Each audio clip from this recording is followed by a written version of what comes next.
Euzubillahimineşşeytanirracim. Bismillahirrahmanirrahim.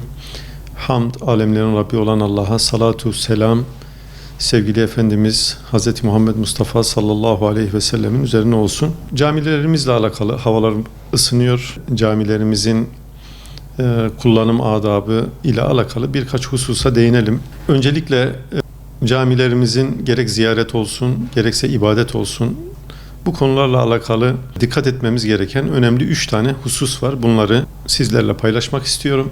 Birincisi, caminin özellikle temizlik ve benzeri konularına dikkat etmek, riayet etmek. Çünkü camiler malumunuz bizim ibadet mekanlarımız. Cenab-ı Allah'ın huzurunda onu zikir, tesbih ve namaz ile, dua ile bulunduğumuz mekanlar.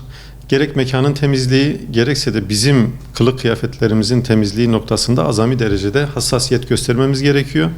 Bu bir yönüyle mekanın vakarına bir saygı, mekanın azametine bir saygı, bir yönüyle de ibadete bir saygı ve bir diğer yönüyle de orada ibadet eden kardeşlerimize bir saygının gereğidir. Çünkü insanların alınlarını koyduğu yere biz ayaklarımızla basıyoruz, çoraplarımızla basıyoruz. Dolayısıyla ayaklarımızın, çoraplarımızın temiz olması, üzerimize giydiğimiz kıyafetlerin temiz olması o kardeşlerimize bir saygının gereği, bir hürmetin gereği ve yine orada yapılacak olan ibadete bir saygının ve hürmetin gereğidir.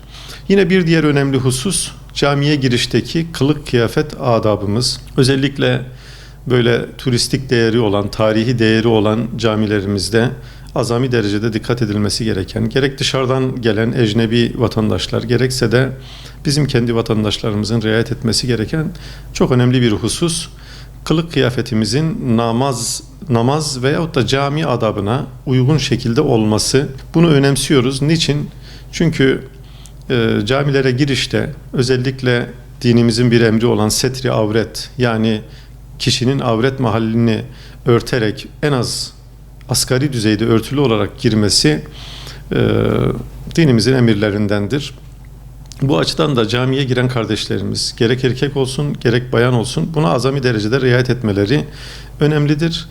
Camide bulunanlara saygı açısından da bu önemli. Artı caminin vakarına, caminin edebine ve adabına yakışanı yapmak da bizim üzerimize bir vazifedir. Burada erkeklerin dikkat etmesi gereken konu özellikle böyle kapri, şort tarzı diyebileceğimiz kıyafetlerle değil de biraz daha mazbut kıyafetlerle camiye girmeleri ya da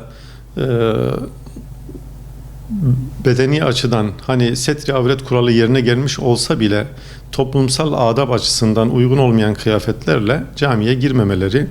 Yine hanımların da özellikle dikkat etmesi gereken konu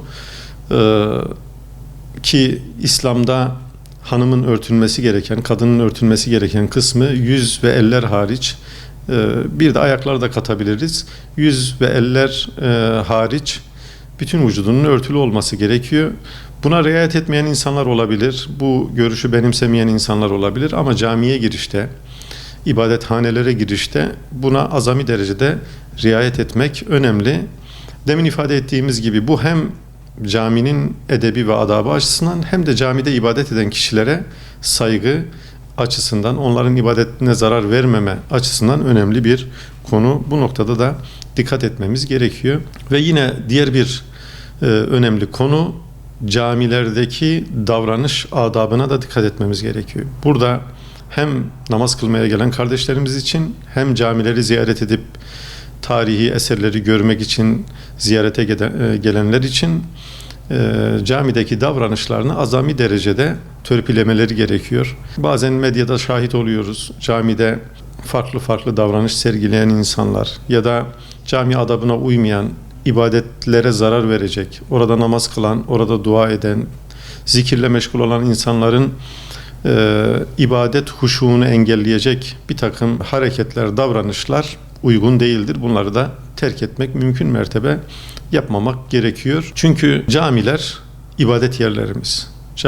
Camiler ibadet alanlarımız. Biz nasıl davranırsak, orayı nasıl görürsek şüphesiz ki öyle olacaktır.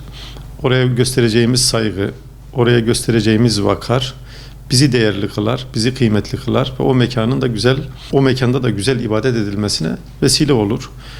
Camilerde böyle bazen şahit oluyoruz. Yüksek sesle konuşmak, sağa sola koşturmak, bağırıp çağırmak, bunlar uygun davranışlar değil. Veya kahkahayla, yüksek sesle gülmek, kadın erkek sarmaş dolaş eşi bile olsa görüntü vermeye çalışmak, farklı bir takım hareketlere girmek doğru değil. Ayrıca camilerde bazen uyuyan kardeşlerimiz oluyor. Belki de imkan gereği yahut da zaruret gereği böyle bir şey meydana gelmiş olabilir. Onların da mümkün mertebe edebe uygun şekilde caminin temel ibadet alanını işgal etmeyecek daha kuytu bir takım yerlerde ya mümkünse hiç yapılmaması, ama çok zaruri bir durum varsa da caminin görüntüsüne, vakarına halel getirmeyecek tarzda olmasında şüphesiz ki fayda var. Rabbim Celle Celaluhu ibadethanelerde rızasına uygun şekilde muamele eden, davranan kullarından eylesin. Allah hepinizden razı olsun.